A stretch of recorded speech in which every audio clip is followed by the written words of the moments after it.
'cause you love rugby. So what you think of this X feed?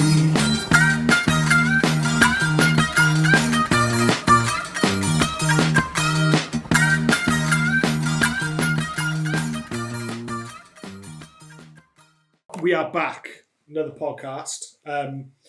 So this one, Hello, by the way. oh hi Sean, Hi, sports fans. back in Rove. We've got a special sports fan joining us today. It's a little dog. What's her name? She hasn't got one. She's protect her identity, isn't it? Oh, here we go. Oh, here we go. So this podcast, this episode, is pretty much why we designed this. It's like that 5 o'clock in the morning in someone's kitchen, and you say, "What is the greatest rugby team of all time?" It's essentially what the reason we've. It would be that, and then listening to some Delphonics, and then going back to that. Yeah, definitely. Until people left. Get a whiteboard out and a dry white marker. The whiteboard. And name your greatest rugby 15 of all time. So that is what we're doing. We are going to name the greatest player in every single position. The Gafr 15. The Gafr 15. Have you got any prerequisites on choices of players? Have you got any rules of who we can, who we can't pick? I think I'm just thinking objectively the best. So I think we often pick our favourite player within a certain theme. But I think if you're saying the best, you have to say who you think is... I think you've got to be kind of impartial, almost. Yeah, definitely. And I got to say, looking at mine, there's a lot of recency bias. There may be players from the 1920s that would have made it, but there's no... I guess we can say this about a lot of lists, but... Yeah, and we haven't watched a lot of eras as well. So we're going off sort of, people telling us and... Yeah, exactly. Welsh folklore, 70s stuff. And also, they've only been World Cups since 1987, and winning World Cups is kind of part of my thinking as well. Yeah. Not for all of them, but Yeah, if it's 50-50 between a couple of players and one of them's won the World Cup, that'll tip it in their favour. Yeah, definitely. I think there's players who've been in teams who maybe haven't won a lot, but they've been they're so stand out in those teams, which might make the list. But we can talk about those and discuss those as we go along anyway. And are you only considering international form or general? No. Because I didn't realise the World Player of the Year, the Peter Steph du Toit one last week, they only consider international form, not their overall I think I'll mention that they've won certain things, like if they've won Heineken Cups and stuff like that. But I think if they haven't done it on the international level, that surely they're not going to be in the greatest 15 of all time. No. But it validates an argument sometimes, isn't it? But I would argue by now, winning a Heineken Cup is in some ways more impressive than a Six Nations. Yeah, maybe. Not a World Cup, but think of the Welsh players who won multiple Grand Slams who never got near a Heineken Cup. Yeah. Have the South African teams haven't joined yet, have they? Have they joined the Heineken Cup yet? Or are they joining? Yeah. Yeah, they are, aren't they? Yeah. So it's even more of a brutal competition, really, isn't it? They've underperformed. I think they've struggled. They've been given weird times for games and stuff, not much recovery time and travel. But you'd think they're going to be a threat. Not to Toulouse maybe yet, but... So, should we start at number one? That's a good place to start. Yeah, do you want to start? I think I started last Yeah, time. go on, I'll start. I've got 2 names down, and there's not going to be many Welsh players who I mention, but I do want to mention Gethin Jenkins, because although, semi-finals of the World Cup, but his career in all, and he did go and win a Heineken Cup when he went to Toulon for a season. Did he? Definitely? Yeah, he definitely won a Heineken Cup with Toulon. Because he only went for a season, didn't he? I remember he went for a season and it didn't work out for him. Yeah. I wasn't sure if that team won it. Obviously, 129 caps, 3 Grand Slams. I think he modernised loosehead prop, didn't he? There wasn't many players as good as him over the ball before he came along. Yeah, and tackling, kicking, he could do it. We've spoken about Gavin Jenkins before, so I feel like I'm probably just repeating things almost verbatim that I've said before, but the failed flanker thing. By the way, is he your first pick? No, well, Because he's an honourable mention for me. I can't pick between the two, and I assume you probably have the other one, which is Tony Woodcock. I got Tony Woodcock 1. So, two-time World Cup winner, scored World Cup final. Is he the only prop to score in a World Cup final? I was wondering this earlier. I think he scored. He's one of the props who scored the most tries as well. I think he's up there in that, and I think he scored the most tries by a prop in a game as well. There's a few little, but Was he definitely in the 2015 World Cup? Because I thought it was like Joe Moody by then. maybe. Well, I'm sure I read that he's won 2, even if he may have been a squad. The thing that tipped it for me for Tony Woodcock was a podcast that came out like 2 or 3 months ago with Adam Jones and Gethin Jenkins. It was that ultra posh one with James Haskell and what's the host called? He's mega posh, but I quite like the host. Anyway, he was asked who his most formidable opposition was, and immediately just went Tony Woodcock. Adam Jones. No question, yeah. Well, I asked him when he did a Q&A at the Landorf talk, and I said, because who was the other prop? It was Carl Heyman's, wasn't it? But obviously, no, not during that. Not during the World Cups. No, Carl Heyman was earlier. And he would he have been a tight head, or I don't know if I think he's a tight head. Carl Heyman's a tight head. So Adam Jones wouldn't have scrimmaged against him. He would have scrimmaged obviously against Woodcock, wouldn't he? So he'd have been on the other side. But like 118 caps as well for New Zealand, which is just ridiculous. And he retired in 2015, so it's a fair assumption that was his last. That he played that World Cup. He scored 10 tries, which is pretty good. That's pretty good. So yeah, I do think there's some Welsh inferiority complex coming in here as well, because if there's a Welsh player against like a South African or a New Zealander, I'm going to go with the South African or New Zealander, even if they haven't won a World Cup. Yeah. So it's hard to say. Gethin Jenkins gets in a lot of our teams, but I feel like there's probably not going to be another Welshman in our team unless we put Gethin Jenkins in. Spoiler alert. I'm avoiding the spoiler alert. So what do we reckon? Do we reckon Tony Woodcock? Well, you've got to, if you're mentioning Gethin Jenkins, you've got to mention Tendai as the Knight, M. Twarira. Yeah. Because he's won 2 World Cups. Yeah. His nickname's the Beast. Yeah. I mean, he played for a long time as well, didn't he? He was, the 2 World Cups he won actually were 2007 and 2019. Okay. So he was in that successful Lions team, and he absolutely like melted the Lions front row, didn't he? Which is why Adam Jones had to come on, which kind of kick-started Adam Jones's not his career, but his reputation as like a top prop. I mean, 2 World Cups, you've got to. If that was part of your reasoning for Tony Woodcock, he's the other. Yeah, you said the 2 World Cups. Yeah, and I'm like with the front row, consistency is obviously going to be massive. They're not going to like the world like with Gethin Jenkins was a little bit more like that, wasn't he? He's a little bit more exciting. Obviously, ball in hand, he did turnovers and stuff. Whereas, would he have made the South African team instead of him though? Yeah, maybe not. Is that favouritism coming into it? The fact that Gethin Jenkins even mentioned. Would anyone in other countries, Southern Hemisphere, give Gethin Jenkins even an honourable mention? Yeah. They probably wouldn't. Yeah, and he's got almost 120 caps as well. The Beast. He was definitely a loose head, wasn't he? Yeah. Yeah, definitely a loose head. And he had those highlight moments when he held. Oh yeah. It wasn't Etzebeth. It was probably a number 8 or something. It was like Kankowski, I think. Ryan Kankowski. He was class. Yeah, he was rapid. Okay, I should have said before this, I didn't have a great time in the front row generally. I think Tony Woodcock for a final try, which capped off that career, try in the final of the World Cup, which is the absolute epitome of rugby. Yeah, he's got the iconic moment, hasn't he? And that try was a lovely try as well. It was the line out, wasn't it? Yeah, it was through the middle of the line. It was like a little special move.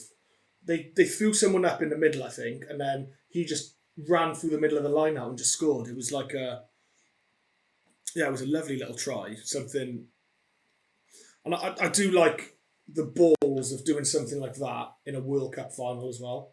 of like trying a move which you've probably practiced a million times on the training field and it actually coming off is pretty impressive. So let's see if my memory serves me right. I'm sure they throw up a middle pod and then he just they do catch it and then he comes right through the middle. Nice.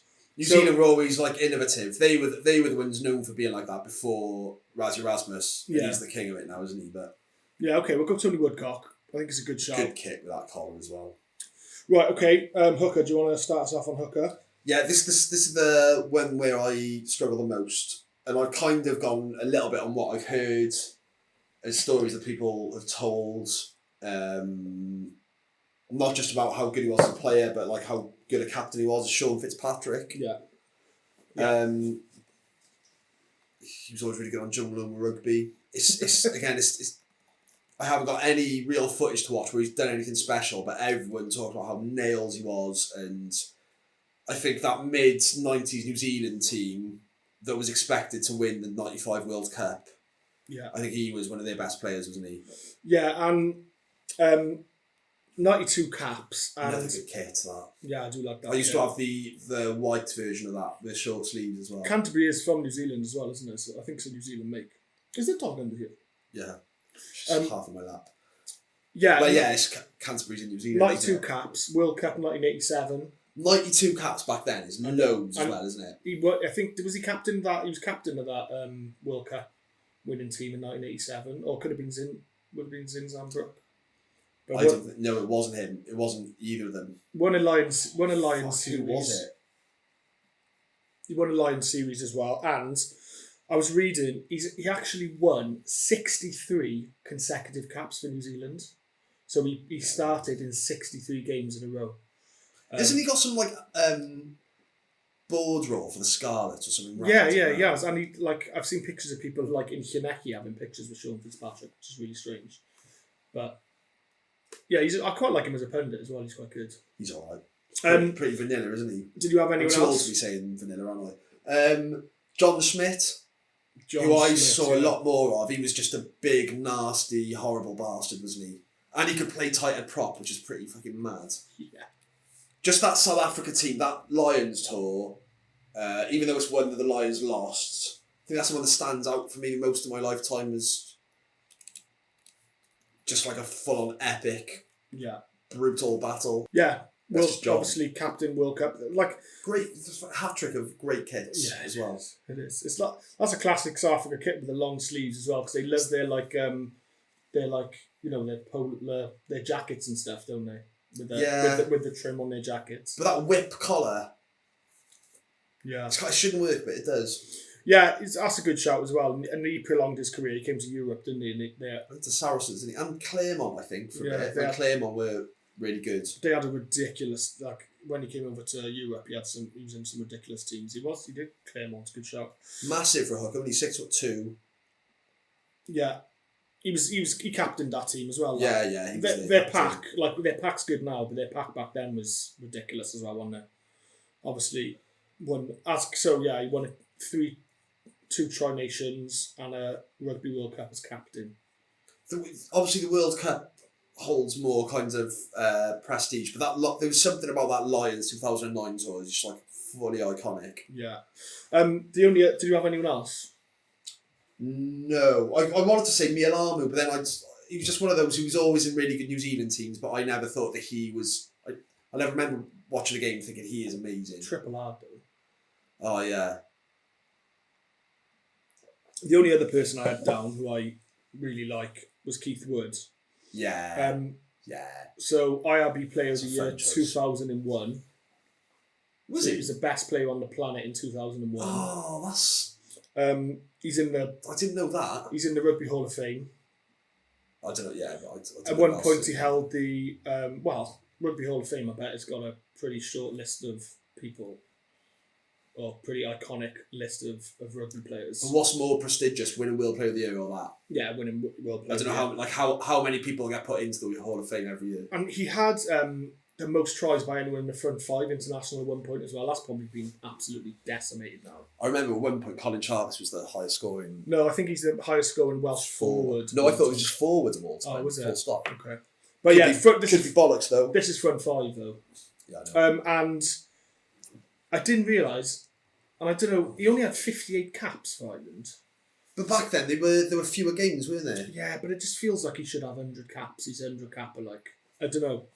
They were fewer games, I get that. Did I dream that his nickname was the Raging Potato? Can you just Google the Raging Potato and see what comes up? The Raging Potato. I mean, it could be like a crisp brand or something, but yes! Keith Wood, the Raging Potato. Like, yeah.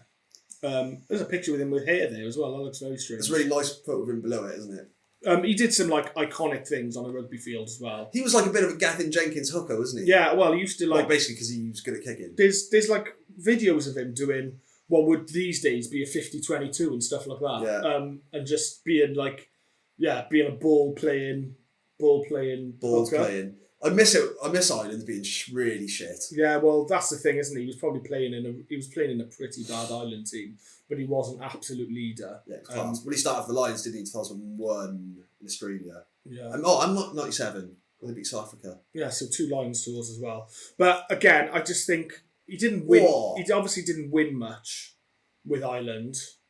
He may have won some stuff domestically, but when you're looking at winning stuff. Yeah, he's a ledge, isn't he? Yeah. So I had him down as well, but yeah, that's a good honourable mention. I think it's between John Smith or Juan Smith and Sean Fitzpatrick. And yeah, I think maybe John Smith, just because he's more of our era, I think. Yeah, but I would pick Sean Fitzpatrick because we've got so many from our era. Keith Wood doing spirals. Just to balance things out a bit. Do you know what I mean? Yeah. You know what I'm saying? Yeah. Okay, so let's go Sean Fitzpatrick then. I just really want to watch this, whole thing. Yeah, Keith Wood tribute, because he just did a spiral kick from his own 22, which is an absolute beast. I'll put the links in like a playlist if you want to watch him back. He's a decent pundit as well. Oh yeah, he's just like really aggressive running style. He must horrible to He must have kicked more than any other hooker. There's just loads of videos of him online of just doing amazing spiral kicks and stuff. Redstone Wales kit, Steve Hansen era. Yeah, so maybe late Henry. Remember Andy Moore?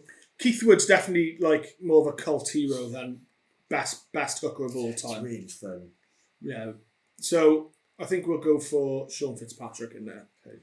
2 New Zealanders straight away. I think our team's going to be a lot of Kiwis. But... a lot of Kiwis and Saffers. Okay. Lots of Kiwis and Saffs. Tight head.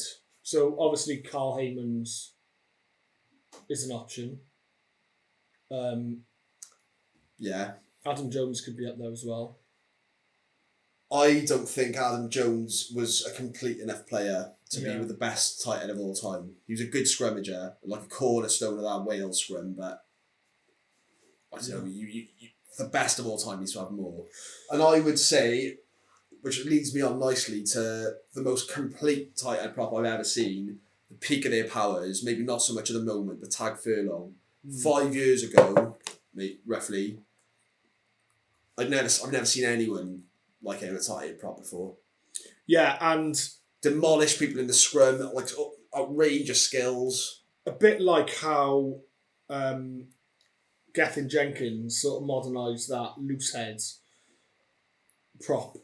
Tag Furlong has done the same for tight ends and shown that you haven't just got to be a scrummager who doesn't do anything. Like, his footwork's amazing. There's clips of him sidestepping after the Scotland team. Yeah. He sidesteps Russell, doesn't he? Have you seen that clip where he sits down Kieran Reid and Retallick? Yeah. In one run. He has an amazing game against New Zealand. There's also the URC recently put a clip up on Was it a pass? Yeah, in the semi-final. It's like a 40-metre pass in a semi-final of the URC. Just absolutely slings it. Oh, but the timing, and they've got the ring as James Lowe runs onto it, doesn't he? Yeah, so... Yeah, oh, fuck this highlight. I think... who's missed tackles? I think Ireland missed him a lot in the Autumn Internationals. They're a different team without him, aren't they? Yeah. They play on that front foot, don't they? I don't think he's quite as effective as he was, but they still miss him when he's not there, you're right. Yeah, definitely. But look, yeah, he do it all. What, have you heard his nickname? No. I think he came up with it himself, apparently, which is sort of funny, but sort of like, I don't know, makes me lose respect for the nickname. But it's the jukebox, because the hits keep on coming. That's actually quite good though, isn't it? It's a good nickname. It's not bad. Self-given though, I'm not sure. There's a guy down who used to be at my rugby club, and everyone just knew him as Psycho, and then I found out that he had given himself the name Psycho. No and I just way. instantly, That's disowning territory. yeah, like Self-proclaimed psycho is not the one. whenever you go up the valleys and play teams, they've always got a Psycho and a Mad Dog for my Stig Celtic. Right, so who are we putting in there? Who was our tight head? Tag Furlong. Tag Furlong, I think. Tag Furlong. That's front row. That's a banging front row as well. Okay, so we'll move on to second rows. Should we do the pairing? I like doing the second row pairing. Yeah, centres and second rows I like doing pairing. So is it on you then first? Yeah, so I think we have to be considering the current South Africa team, looking at their form, well, since the 2019 World Cup, really. Won the 2019 World Cup, beat the Lions. They won the next World Cup, or the most recent World Cup, and they've formed since then. I don't think I've seen a team as good as them with the depth they've got. Yeah. That's as well managed. Like I'm not a big fan of Rasmus Rasmus. Like I don't like him, but he is. I think he's got to be the best coach of all time. He reminds me of like a bad guy in a James Bond. I haven't even mentioned second row yet, actually. Yeah, but he reminds me of a bad guy in a James Bond. Yeah, film. he's like It's a mad evil sort of genius. Evil genius, yeah, he is. Dr. Evil. And considering this person's influence on all of the, like, everything that I've just mentioned, even Estebeth is the best four of all time. And do you know what I found out about? Well, it's not. He's only 33. Yeah, it seems like he's been around And forever. he's got like 131 caps or something. Like 33 is not exactly like ancient. Like what was Alan Wynn when he broke the record? He was about 40, 39 or something. Could he get to another World Cup? He could probably easily get to another World Cup. Definitely, yeah. I mean, he's got the width of a short man, but he's about 6'7". Yeah. Does that make any sense? No. The width. He's got the width of like a squat, compact guy, the size of his shoulders, his fucking arms. But he's as wide as he is tall, is what I'm trying to say. He's in proportion at 6'7". So normally when you're 6'7", you look gangly, don't you? Or you look, lanky. But he doesn't look lanky. He looks like in proportion. Yeah, he's like a Greek god, isn't he? Yeah, he is, and he's still so effective. It's mad. Like still going on like mazy runs. Yeah, he is outrageous. Loads of like iconic moments. Like, do you remember that quarter final against France in the last World Cup? I think France were already a score ahead, and they were in. And he's very lucky doing it because it looked like a deliberate charge down, and he took the risk, but it changed the game, I think. Yeah, and it just slightly went backwards. I think it was just about the right call, and he was lucky as fuck. But just little influential moments like that in massive games. I'd wonder if he's got like the most charge downs in rugby as well. The amount of like box kick charge downs and stuff because he's so long. I'm sure he did it in these autumn internationals. He did it against England. Yeah. He did 2 in a row. Well, I think it might have been the other second row. It was him then Peter Steff who scored. Yeah. But yeah, he loves a fight, doesn't he? I like a enforcer. Yeah. Second row, and he's the best. I think we'll look back. At this South Africa team as one of the greatest teams of all time. I think it's the best. And he is a massive influential part in that. He's the man. Yeah, I've got him down. I've also got Martin Johnson at 4. You describe him in a similar way in terms of like the role he plays. Yeah. Played for England, and it's a reluctant honourable mention, but Martin Johnson was awesome. Do you know Martin Johnson won absolutely everything available to him in rugby? So he won every single. Didn't he? He won every single. Well, he probably won it a few times. So what's that? World Cup, 5 Nations and 6 Nations and Heineken Cup, Heineken English Premiership. So he's won absolutely everything rugby. That's pretty impressive. He was a New Zealand schoolboy as well, wasn't he? Oh yeah. Captain of the Lions twice as well. Martin Johnson. Yeah. Which is just leadership wise, he was. He was one of the main faces of those England teams that would just batter Wales all the time. Yeah. And everyone but France, basically, for a few years. Him and Martin Corrie at 8.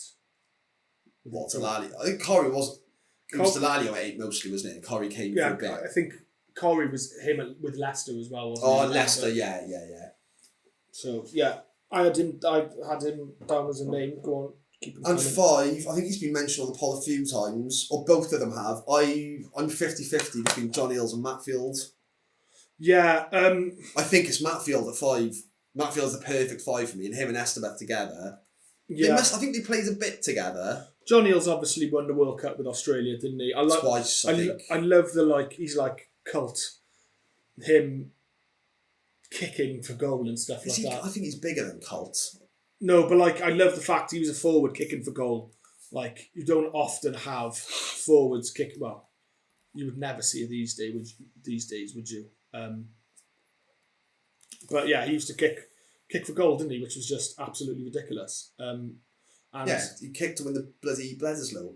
I wonder if he'd take particular types of kicks, like distance ones or from a certain side of the pitch. yeah, I don't think he took all of them. I know Larkin wasn't the best kicker, but Matt Burke kicked as well, I think, didn't he? Matt Burke, yeah. He was great, Matt Burke. Matt Burke was great. But yeah, I think captain in Australia when they had a really good side, kicking for posts and winning a World Cup as captain, that's a pretty rounded Yeah, incredible. player, isn't it? Yeah, that Australia in the 90s, I think they were just a bit too soon for me to have a lot of their players in the forefront of my mind, Yeah. for them to leave that kind of impression on me, but he was one of them. Yeah, John Eales. Yeah, that's a good shout. Did you have any other names? No, just John Eales and Matt Field. Matt Field's the best line-up forward I've ever seen. Yeah. Yeah. And it just his style of play, that kind of tactical, set piece, maybe taller and leaner kind of style, allowed for an enforcer type number 4 Yeah. perfectly. Handsome bloke, man. Wow. Really beautiful man, yeah. Looks Italian. So. Yeah, Greek god, I was going to say. Well, I've already called someone Greek gods. Yeah, the second row. Two Yeah, Greek it's gods. because I've been watching Chaos on Netflix, which is like Greek myths done modern. Yeah. Other names I think worth mentioning: Alan Wynne-Jones. Yeah. Up there. I think Paul O'Connell probably up there. I think Paul O'Connell, yeah. he just for me that Lions tour to New Zealand where he was captain went so badly for him. He had an opportunity there to He wasn't captain. He's Brian cap- O'Driscoll was, and then Okay. Gareth Thomas was. so 2009 he was. in South Africa. Yeah, and I thought he had a chance there to become Yeah. one of the greatest of all time, and he may have just missed that by losing that. But he series. was in those iconic Munster teams, still Yeah. in the Heineken, Yeah, maybe a couple of times. He won the Six Nations of the Islands, maybe a couple of Well, times. I think Eben Etzebeth's definitely got to go in there. Yeah. I think he's quality and he's still going. But I think I think Martin Johnson or John Eales is the other one. I don't think you're going to have Esmeth and Johnson. I think they're too similar. If we're talking about a combo, I think it's got to be Eales or Matfield. To be honest, I would only go John Eales to get a bit of balance of nationalities, but I think Matfield's the better player. So I think for me it's Matfield. I'd prefer to go. Do you think it's because John Eales is better, or because you want a bit more of a balanced? No, overall I think John representation? Eales, if you spoke to an Australian fan, they would say if you spoke to an English fan, they would say Martin Johnson's the greatest second row of all time. If you spoke to a Australian fan, they'd say John Eales is the greatest second row of all time. If you spoke to a South African, they'd say Eben Etzebeth. And then, so I get a feeling that Matfield isn't even the greatest South African second row of all time. So No, I think it's probably the second best South African second row of all time, but still better than all the other ones we've mentioned. Okay. If none of them had any nationalities, I'd go Estebeth and Matfield. No, that's what I'm doing. What did Matfield... Did Matfield win a World Cup, yeah? 2007. Yeah. And the Lions, I 2009. don't know why I'm arguing, because I absolutely love Victor Matfield. Like, growing up, he was one of my favourite second rows. Him and Botha. Yeah. Botha. Yeah, okay, Victor Matfield. You talked me into that one. I'd still say Martin Johnson, probably, to be honest. Like, the fact he's won everything in rugby, captained England to the World Cup. I know he's English. He's a 4 though, isn't he? Yeah, okay. But he's We're talking Estebeth and Johnson wouldn't work. They're too heavy, too slow. Okay, so let's go on to our back row. I've been having discussions with you recently about back row and how the South Africans mix up. They swap their 6 and 7s, and it's been mega confusing me as to what is what, and I've named 2 6s, and I've got a feeling you're just going to say they're both 7s. I heard you saying, right, Peter Steph and Khaleesi are both 6.5s. I would say Khaleesi's nothing like a 6 and Peter Steph is nothing like a 7. Or what I should say is nothing like an open... Khaleesi's nothing like a blindside. See, I would agree with you on Steph Dutoy being a 6, but I would say Khaleesi isn't far off a 6 as well, myself. I think it's just because he doesn't do much tackling, but he does everything else necessary. He's open play, okay, quick. But anyway, and he is an open side. That's what he plays. So Peter Steph Dutoy, 6. Greatest 6 of all time. Me too. But there is one other name I want to mention, and that's Thierry Dusautoir. Oh shit! Yeah. Well. Oh yeah. Okay. So let's do Thierry Dusautoir first. Okay. 2 Heineken Cups, 6 Nations, the French League with 2 different teams, Biarritz twice, and Toulouse 3 times. I knew he played for Biarritz. And the greatest single performance by a back row player of all time, 38 tackles against New Zealand in a World Cup quarter-final. And if you consider New Zealand had most of the possession in that game, that's almost a tackle a minute. Yeah. No, that's more than a tackle a minute. How the fuck, as in when the other team has possession? Yeah. How the... I know. And how do you recover from that? And obviously they won that game, and it would have been like, if they hadn't won that game, and it was a massive upset.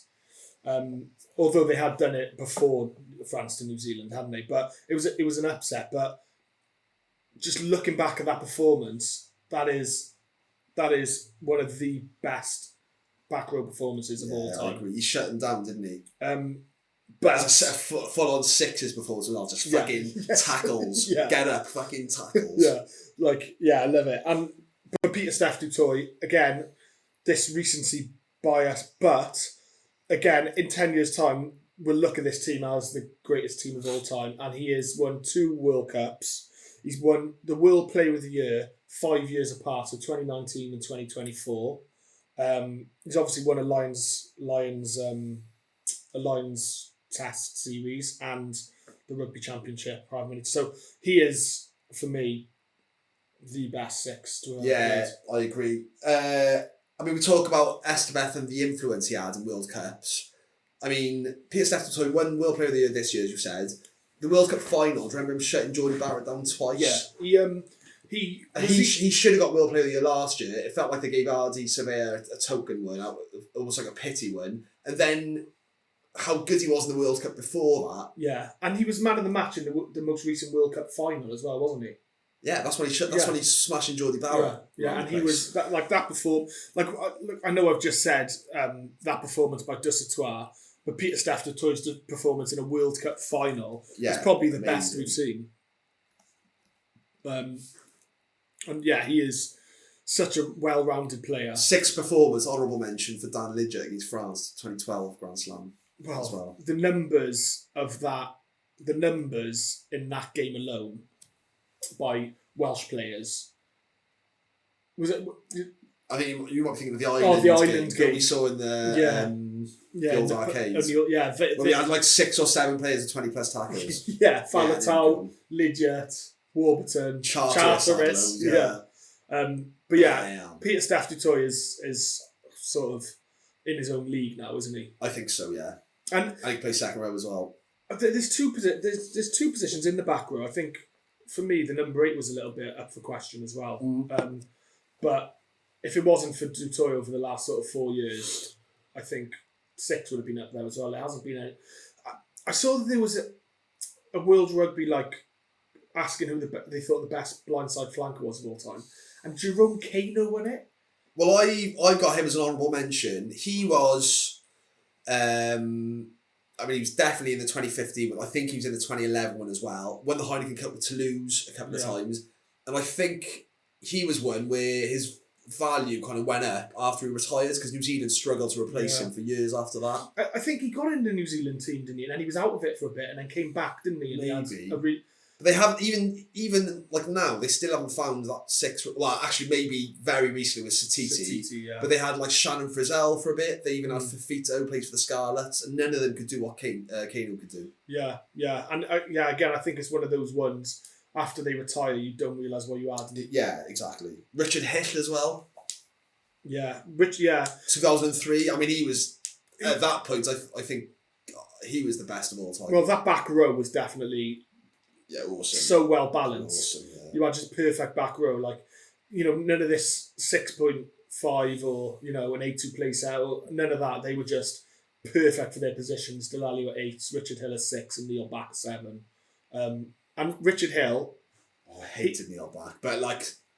He's the perfect 7. He was just, which reflects how good he was. Yeah, the best cheat ever, wasn't he? Really, a bit like what they say about Richie McCaw. But yeah, I think Richard Hill was happy to just do the dirty work, wasn't he?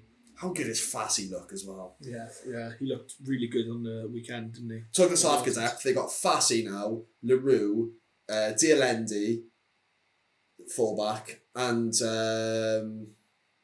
Feinberg and Gomanzulu, and Caden Moody can all play fullback. It's ridiculous. Yeah. Ridiculous. So Peter Staff to wins that one.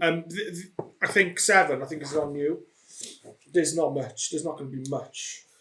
Yeah, it's boring, but it's got to be McCall, the iconic 7. I think we had him in the nails one just because he was known for being able to take a punishment and keep coming back. He was so good in the tight stuff that I think he was underrated as a runner and a link-up player as well. Yeah, he had tidy little hands, didn't he? He was a big guy for a 7 as well. He was physically pretty imposing as well. Yeah, and I think the thing about Richie McCaw is there was loads of Jacqueline done before he was there, but he would jackal in the craziest ways. He'd come in from, turn his back to opposition. Like judo flips. He'd get cleared out and still win the ball. Yeah. Like he proved how important Jacqueline was to a team and how you can turn the ball over. And he just put his body on the line every single game. Would you think now, looking at South Africa, the importance of having the jackler is decreased recently? As long as you've got a powerful enough type 5. Well, I've noticed a lot with South Africa because they haven't got a jackler. Their counter rucking is unreal, and they go in like a scrum. But yeah, I wanted to see what some of Richie McCaw's sort of honours were, because obviously he was an amazing player. Super Rugby Crusaders. Well, I didn't find that out, but he won New Zealand Player of the Year 4 times. He's in the Rugby World Hall of Fame. Look at this one. Yeah, the upside down flip turnover. He's got the Order of New Zealand, which is like getting knighted in New Zealand. Well, yeah, okay, yeah, but that's yeah. So he won 110 caps as captain of New Zealand. Which is the most of all time. He won 97 caps as a captain, wins as captain. So he won 97 games as a captain, which is the most of all time. He won World Player of the Year 3 times. It's only him and Carter to get 3, I think. Yeah, I read that recently. He captained New Zealand in 2 World Cups as well. And what did he win both of them? Did he not captain them in 2007 as well? He may have. Yeah, he captained them 11 and 15. So he won 2 as a captain, and he probably captained them in 3. So there's not much more you can say. No. Absolutely unreal. Quick couple of other ones. Pure Jackler, best I've ever seen is David Pocock. Yeah, David Pocock. I remember, I think it was early Gatland years, maybe it was like 2009 or something. George Smith went off early for Australia, and I remember like a lot of us feeling quite relieved because George Smith was incredible as well. And Pocock came on, and everyone was like, "Who the hell is this guy?" He stole every ball he'd clamp onto. It was just game over. Had a real, I don't know. He was just an ox as well, wasn't he? He was quite low to the ground. Yeah. Quite a good carrier as well. Yeah, just loved Pocock. I quite enjoyed him and Hooper playing together as well. That was quite a fun little back row. Pocock was it number 8 then, wasn't he? Yeah, he played 6 and Hooper 7 because he was an out 7, wasn't he? Tell you another one I just thought of at 6. he's nothing more than an honourable mention, but I really loved, and this is probably more just I liked his style, is Rocky Elsom. Yeah, I talk about Rocky Elsom in the Heineken Cup one with Reese because of his You do. because of his Leinster, and I did think of him. And funnily enough, I spoke to you about this the other day. He's actually on the run from he's internationally wanted. Fraud or something. Yeah, some fraud in France or something, which is a bit mad. Very French situation. I wanted to mention Sam Warburton as well. So Sam Warburton, 79 caps for Wales, the youngest captain of Wales. No one rated him in the Southern Hemisphere. Yeah, the youngest Lions captain. Obviously, he probably helped us draw that series by speaking to the ref and being a captain like that. He's obviously won Grand Slams. He's the most he's captained Wales more times than anyone else as well. I don't know, yeah, you look a list of like accomplishments and stuff like that, but if you put in the greatest in each position, they've got to be the complete player, and he was quite limited in the types of things he could do. He was really good at the things he could do. Sam Warburton, you could argue maybe isn't in the top 10 sevens of all time. I had Michael Jones as well. You ever see much of him? Or highlights of him? He was in that 87 New Zealand team. Okay. A lot of people think he was one of the first modern kind of he basically trained like a professional during the amateur era. Oh, okay. And again, I haven't seen much of him, but the way he's spoken about. Okay. And obviously he won that World Josh Cup. Cromfeld as well. He won that World Cup with in 1987. I think he was really athletic and quick and stuff as well. Oh, okay, nice. That's it. McCall, Pocock, Michael Jones. Well, I've already put Richie McCaw's name in because I can't see anybody getting anywhere near. But the winner is Justin Tipperick. Yeah, so Tipperick's better than Warburton. Yeah, but Tipperick used to play six to accommodate. Not obviously the other way around. That was it. Okay, so Richie McCaw. Right, number 8. I struggled a little bit here actually, and this is my favourite position. You've never mentioned that before. Well, you know how much I love number 8. So I've got a list of names. Lawrence Dallaglio. Yeah. Kieran Reid. Yeah, Kieran Reid is a fair call. Zinzan Brook. But I'm going to go with Sergio Parisse. I went for Parisse as well. Talk of complete player. Yeah, talk of complete player. The things he did on a rugby field were absolutely outrageous. And I think he was obviously in such a poor team. And I really wonder how bad Italy would have been if they didn't have him, because he saved them so many times, or he kept scores down, or he made their team tick. He was a leader, 142 caps. It's the 4th most cap player of all time. And he must have got an absolute battering playing in that team for however many years. He finally got his move in France, didn't he? So he won a Heineken Cup and stuff, which He always played for Stade. Yeah, I'm sure he went to Toulon at the end, didn't he? Or did he move? He somewhere? did go to Toulon. And I think he won a couple of trophies, which was amazing for him, because I'm gonna go as far as saying he never won the Heineken Cup. He joined Toulon when they were on the down. Yeah. But yeah, and I think he got to a few finals with Stade Francais. They never won it. Yeah. Always the bridesmaid. But skill wise, you could argue he's better than Tipperick. Yeah, he is. Yeah, he's amazing and really good looking. And I really just enjoyed watching him play. And sometimes when Italy were playing Scotland or something back in the day, I would tune in just because I wanted to see what Sergio Parisse was going to do, because he would just carry their whole team on his back and just do some outrageous stuff. Yeah, just everything about him. You imagine what it'd be like to play with him. Yeah, definitely. He ticks the fun box. He ticks the physical nuts and bolts and break box. The captaincy, leadership. Yeah, definitely. Seems like a really classy guy as well in interviews, which obviously we're not taking into consideration. But everything about Sergio Parisse, he's just great, isn't he? And let's be honest, if he was born in the Southern Hemisphere, he'd probably have the most ridiculous CV of all time. I think so, yeah. and it is a bit of a shame that he went through the bad times with Italy. They turned into a good team now. Imagine how good they'd be if they had him coming through as well. They'd be ridiculous. So yeah, Sergio Parise. Even when he didn't cut his hair short enough, he still looked good. Like that. But Zinzan Brook, obviously World Cup winner 1987, scored that infamous drop goal in the quarterfinal from like 48 metres out. Was obviously a baller. I just didn't see enough of him, and yeah, and I'd also say, and it probably wasn't like around long enough at the top level to be a real contender, but for a couple of years, Pierre Spies, even if he was roided up, was the most freakish athlete ever seen on a rugby pitch. Yeah, definitely. Kieran Reid, though, has got to have a shout.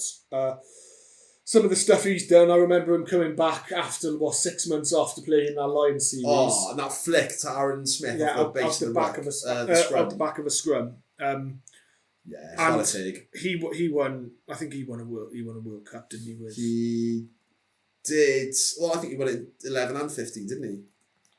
Yeah, and he was captain in. No, he was captain in that Lions tour, wasn't he? Obviously, McCall was the World Cup captain. You could watch his highlight reel and be very impressed. But there was just something about Parise which is just so iconic. So Sergio Parise. Yeah, Sergio Parise. That feels like a really satisfying call as well. Yeah, definitely. Considering a lot of the obvious ones that have gone in. Sergio Parise. Right, that's our pack done. We'll have a little look over it afterwards. Nanu and Conrad Smith. Ma Nanu and Conrad Smith. Ma Nanu and Conrad Smith. Ma Nanu and Conrad Smith. Ma Nanu and Conrad Smith. Ma Nanu and Conrad Smith. Ma Nanu and Conrad Smith. Ma Nanu and Conrad Smith.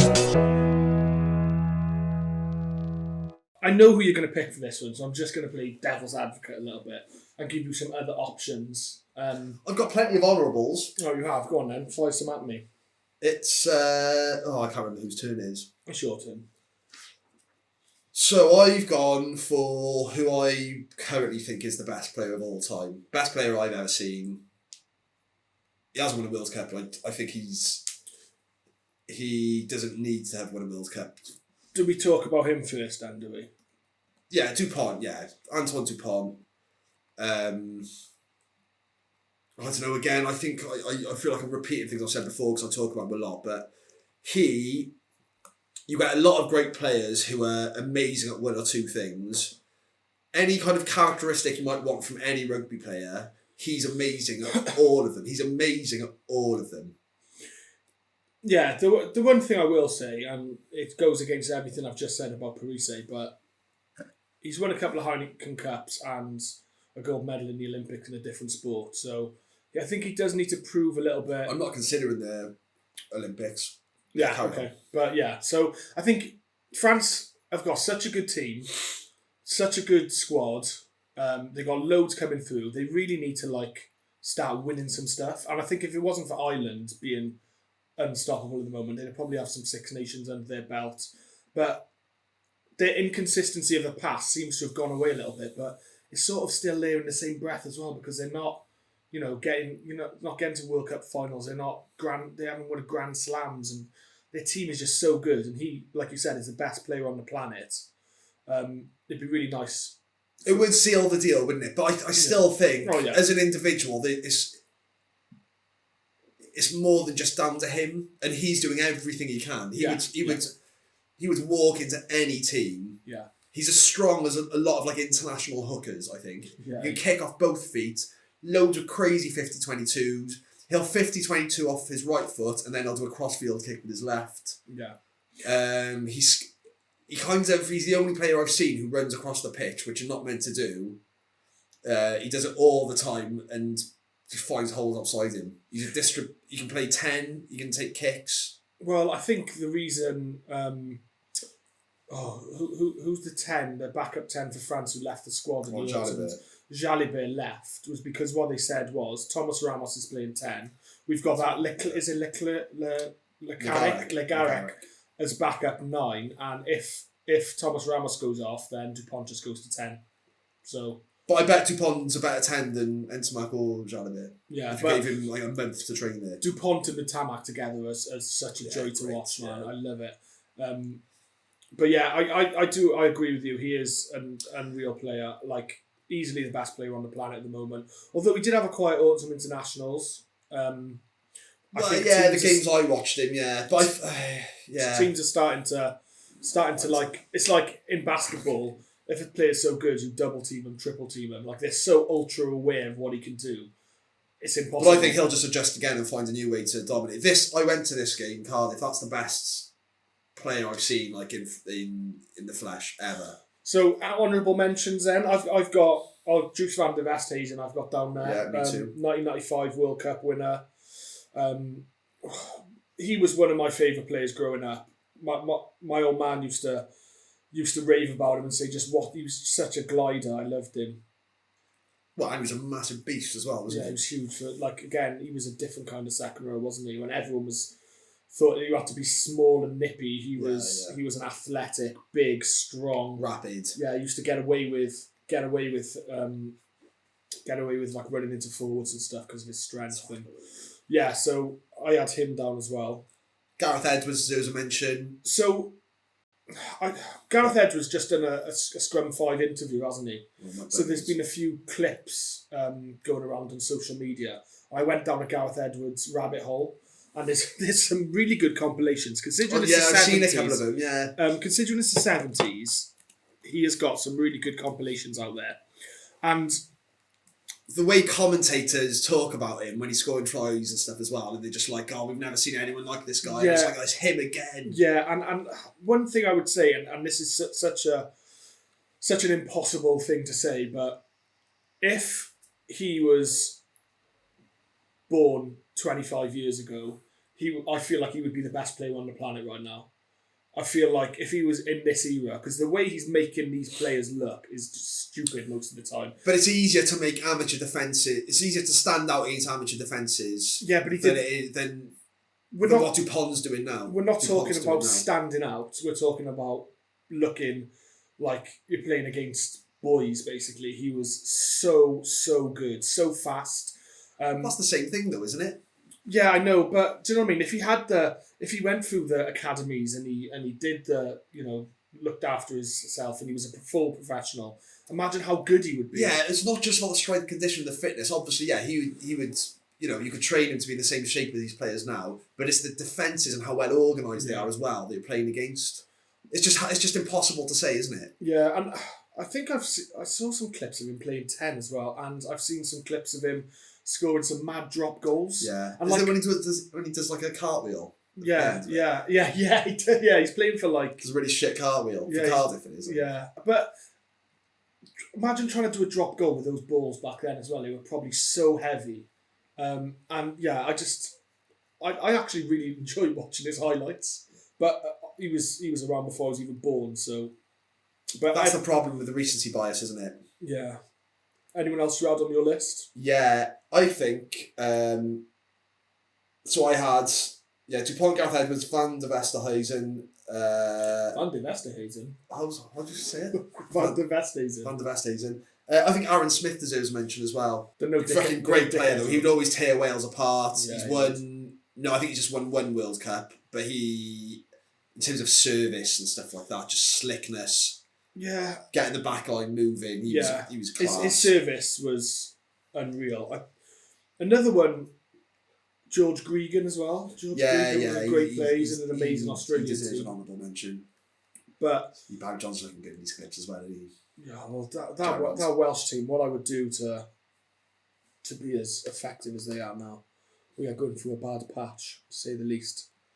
And anyone, our parents' generation, hearing them talk about that team, it does sound like it was just pure magic to watch them, doesn't it? He's so strong. Yeah, I can't really. believe how strong he is. Well, my dad reckons Dupont reminds him of like a modern Gareth Edwards in terms of their style of play. One of the clips on that interview, they talk about Dupont, and he said, if you could fit in, he said to Gareth Edwards... I saw that, Mike Bubbins. He goes... Mike Bubbins is a bit awkward in those interviews, isn't he? Standing behind the bar, but... no, what I liked about it was Gareth Edwards said, I'll go 9 and Dupont can go 10. Yeah. That would be a sick team. But yeah, But it sounded like he was saying because he's a better 9. But then he went on to say it's because he can play 10 but Dupont could. Dupont could, yeah. That's the iconic one, isn't it? I think it's between those two, but I guess we're going with Dupont to me. I want to put Gareth Edwards in there.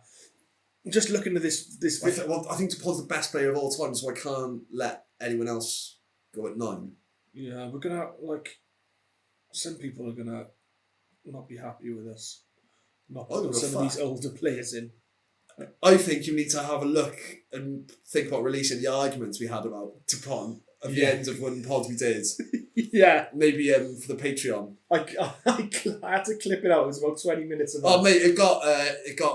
Well, it wasn't like actually heated, but we were into that argument. I think I was arguing debate. That he wasn't top 3. No, but I was arguing. Started again. I was arguing that the player who I'm going to mention next was the greatest player of all time, I think. So that segues us nicely onto outside half and Dan Carter. Excellent segue. Dan Carter. Again,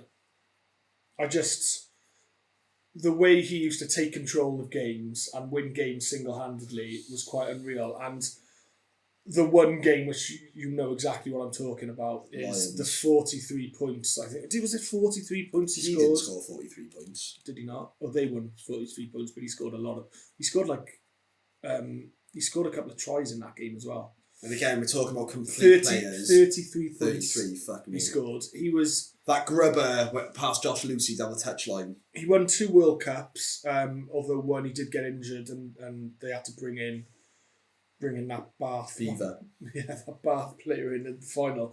But then he got 4 years later. Was it Stephen Donald? Yeah, Stephen Donald. He came back 4 years later, didn't he, and won the World Cup with him. Yeah, and he was amazing at that World Cup. Scored a drop goal off his left or his weaker foot against South Africa in the semi.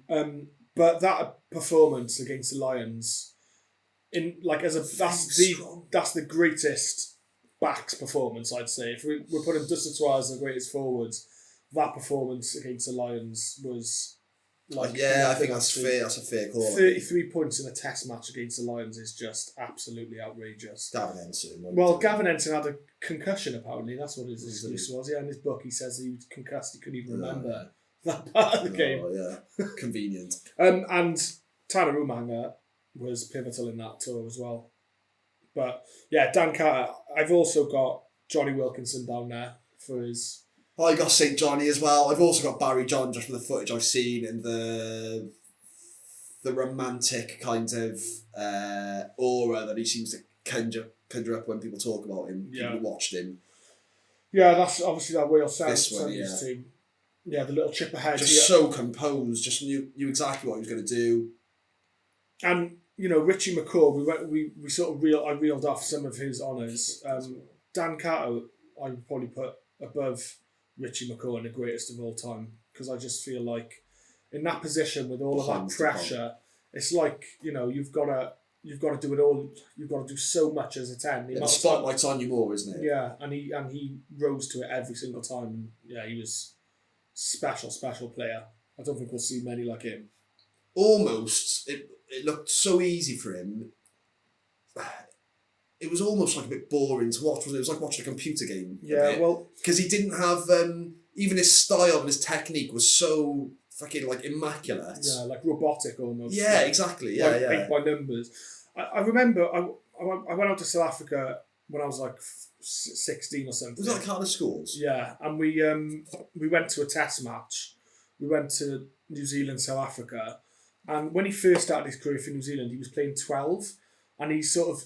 Same with Johnny Wilkinson. He was coming on for Aaron Major, I think he was at first, and he was started as a 12. And it's a lot like a lot of those New Zealand players. Like Umaga started off on the wing, didn't he? It was him and Lomu on the wings, and then they move in. So it's almost like they sort of, get him used to international rugby and then put him into their preferred position. But I think he was like a more of an out-and-out 12. And then Gatland did the opposite with Gracie. Yeah. So, yeah, Dan Carter. And I know there's going to be arguments with Johnny Wilkinson, but I don't think Dan Carter can...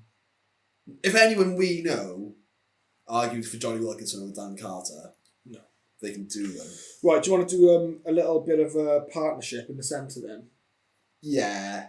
Yeah. Yeah, okay. So 12, I've got Marnonu. World Cups, iconic player, really fun to watch. I think some people think that he's a bit of a crash ball banger. But he's got all the skills. Soft hands, he was quick, he'd finish off twice, he'd set them up. Watch this video, right? He'd also smash people. This is a compilation of Nonu's kicking game. So, nice. like you said, everyone thought he was a bit of a brutey type of 12. Because he could do that. But you watch this video of Nonu's kicking game, and he was unbelievable. He was, again, a pretty complete player. Yeah, that was overcooked, but... So, and he went on, his career went on and on and on. He went into the into the American League, didn't he, for a while? Well, he played for too long, he won the Heineken for too long, and then he went over to America, didn't he? And he kept still playing. And him with Conrad Smith, talk about good balance of second row, that's a great 12-13. Well, that's what I've written those two down as a partnership, because I think it's the greatest centre partnership of all time, I think. Yeah, but I don't think Conrad Smith's the best 13 of all time. Well, no, and only because there's probably one name ahead, but yeah, I had Man Nonu Conrad Smith as greatest partnership, and Man Nonu was the greatest 12.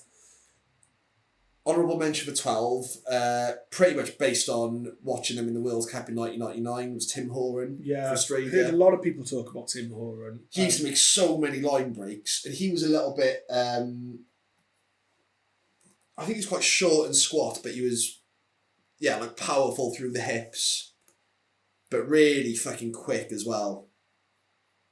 And I think he may have been... the line breaker, there we go. And he may have been in that 91... so he won 2 World Cups as well. Okay. Proper quadzilla.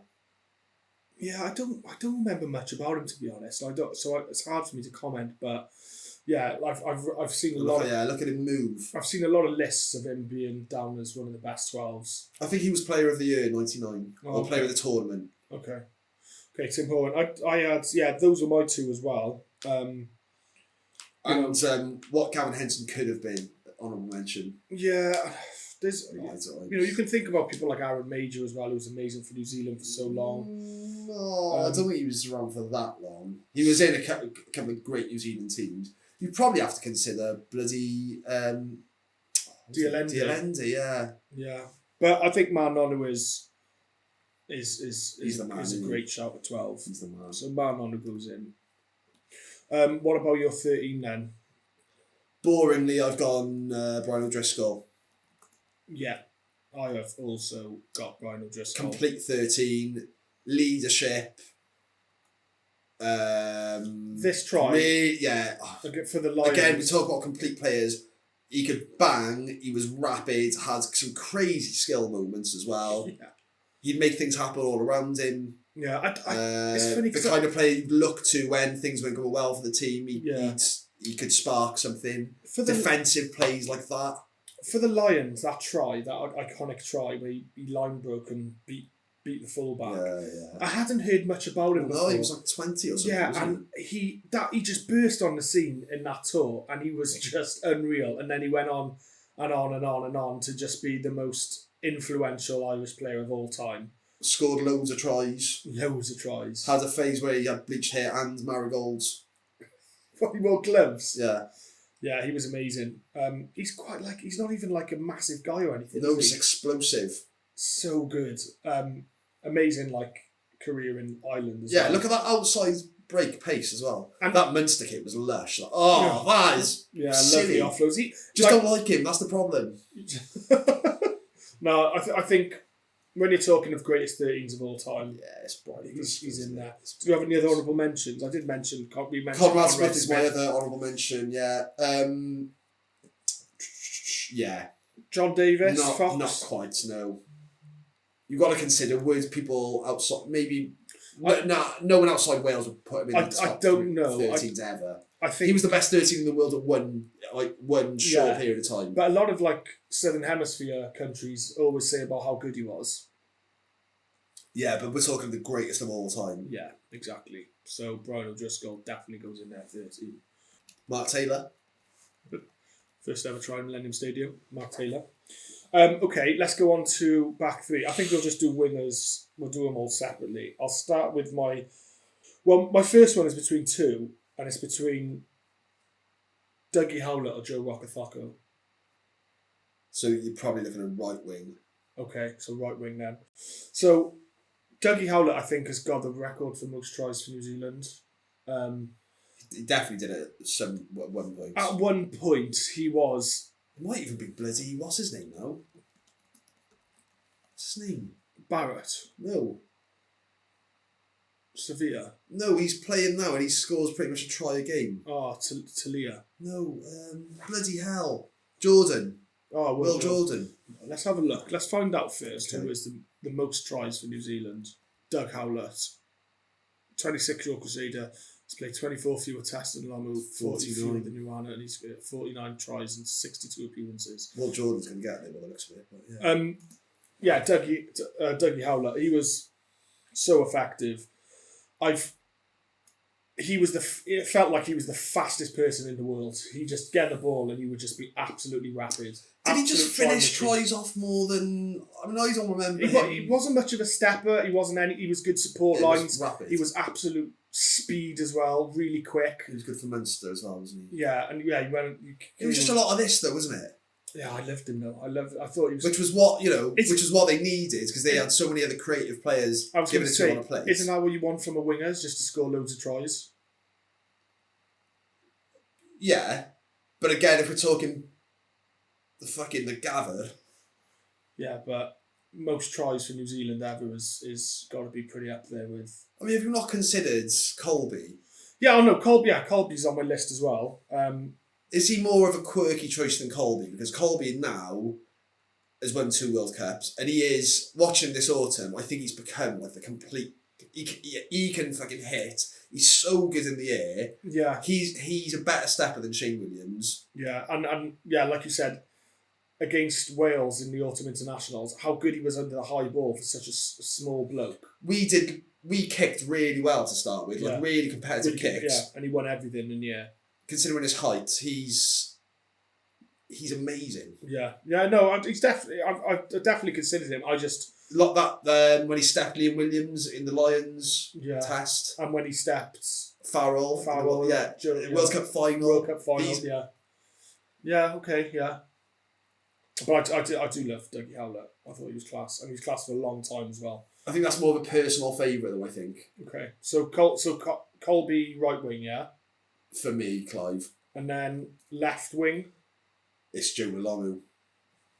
The only other person I had, and I had Habana at 14 as an honourable mention as well. I had Habana.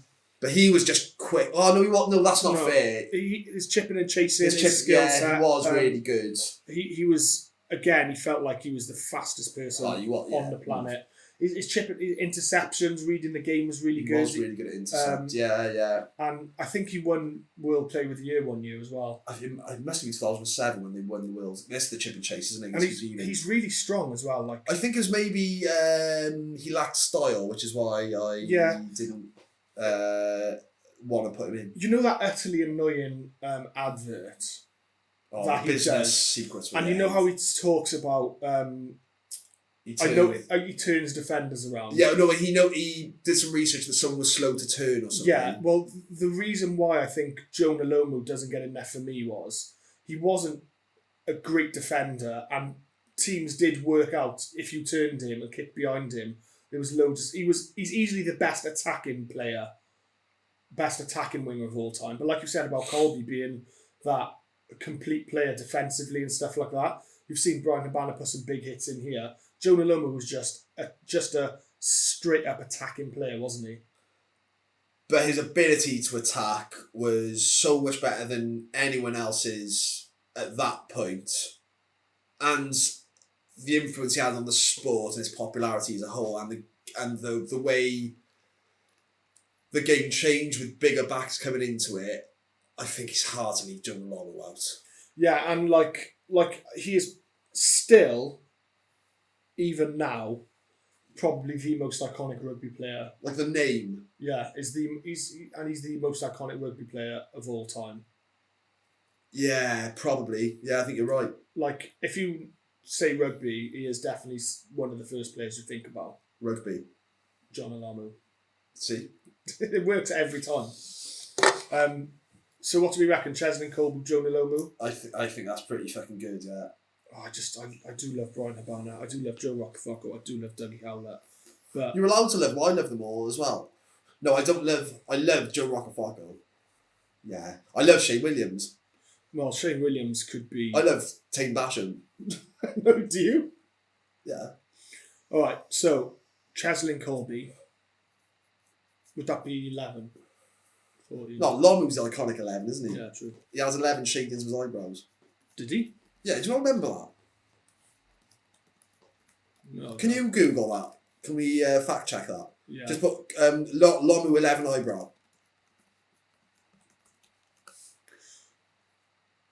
Fuck yeah. Fuck yeah. I say these things like if I've made that up, that's really weird. But well, it's should never doubt myself. he's just put $300. Should I buy one? Yeah, buy it for the pod. We should have it massive in the Just background. have that as the constant background and just don't film us ever. $300. It's a really good quality photo as well, isn't it? With the light. I bet you I could find that image. Hang on a second. Did Ronaldo, the original Ronaldo, steal his hairdo? Onto our final position of the greatest team of all time. I've gone for Serge Blanco. From Yeah. the clips I've seen and the things I've heard. I think France had a bit of an iconic 80s team. They got to the World Cup final in 87 and he was the fucking Don, I think. And I'll just quickly give my honourables. Christian Cullen, Jason Robinson. Okay. The only other one I've got down is Mills Morgan. Muliaina. Yeah. It's a bit But of a boring though, isn't he? The same way that Dan Carter's a bit boring. yeah, but it's Not as great as Dan it's a Carter. bit of a weird position because you would expect, like a lot of these positions is like there's a definite winner to them. I thought that would be the case, but there's been more of a debate than I thought for more positions. Yeah, but fullback is really open. Like JPR Williams as well for Wales. Yeah. Probably one of the best defenders Nails. of all time. So I think he deserves a shout. But Talking of great kit, that France Adidas 80s, that's a beauty with a fucking 3 stripe, like long sleeved. yeah. So, but when you talk about This try here. yeah, when you talk about greatest fullbacks of all time, Serge Blanco always comes up. Yeah, look at him go. Definitely ahead of his time. It's rapid as well. Yeah. Okay, I think Serge Blanco, because again, when you think of fullback, you think of him. I don't think a lot of people would turn around and go, "Oh, Mills Muliaina was definitely the best." And he looks much more fun than Mills Modiano was. Christian Cullen, it was amazing, but did he do loads with New Zealand? He was Wow, he was in that team that failed to win the World Cup. yeah, and 95. like some of the amazing clips I've seen, he's doing it for like the Hurricanes and stuff. Oh, like he that. was amazing for Yeah, New he Zealand. was. Yeah, but Footwork and pace. oh yeah, he's he's Really a really fun player to watch, Christian Cullen. Not as fun as this guy, I don't think, though. Watching these are great. And the kit does really He help. looks like a sort of middle distance Did runner, he- doesn't he? Like Hang on, was he mentioned for the style points? Oh, I don't know if he was. Who the fuck's more stylish than this guy? Oh, I don't know. I can't remember who we put as our 15 for style points so long ago. But yeah, Serge Blanco. He looks like a middle distance runner, like a 400-metre runner, like a really Yeah, long, but then he puts the jets on. quick stride. Long stride, but absolutely rapid.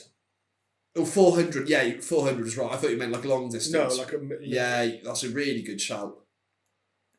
Smoked loads of fags as well, didn't he? Which makes him extra cool. Smoking is really cool, to be fair.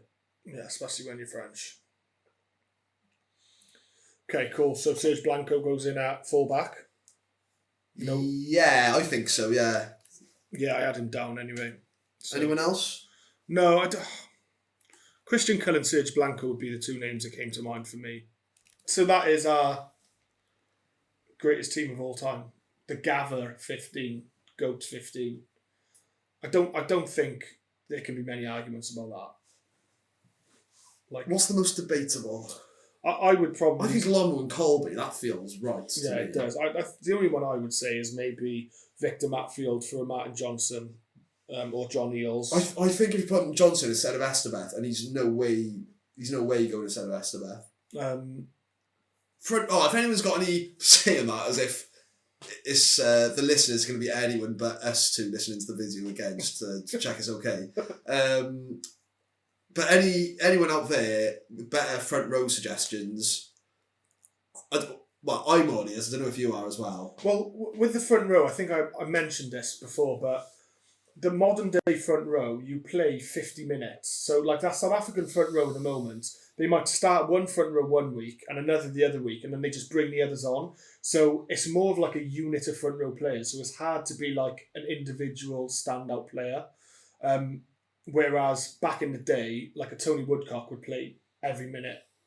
Might play 80 minutes or 60 minutes. Whereas now, you know, Oxenchain might start one week and then not start the week after and come on in 50 minutes. So it's a little bit different, isn't it, with the front rows? So those old... Is that a South Africa specific thing, though? No, I think like generally front rows don't last games anymore, do they? They're definitely getting subbed. And if you've got a good enough depth, then you can start some, you know, hookers or props one week and not the other week if you're in a rugby championship or Six Nations and bring the other one on as impact. So, you know, Wales haven't got much depth, so you just, you know, Derry Lake's definitely going to start, isn't he? But yeah, you know, Tony Woodcock probably wouldn't be benched for somebody else to start and him come off the bench. Yeah, not that I can think of. And the rest of the team, like Sergio Parisse, like Sean Fitzpatrick might have a bit of a shout in there. Lawrence Delalio might have a bit of a shout in there. So which nationality has the most? So I'll start with South Africa, right, shall we? So we've got Colby,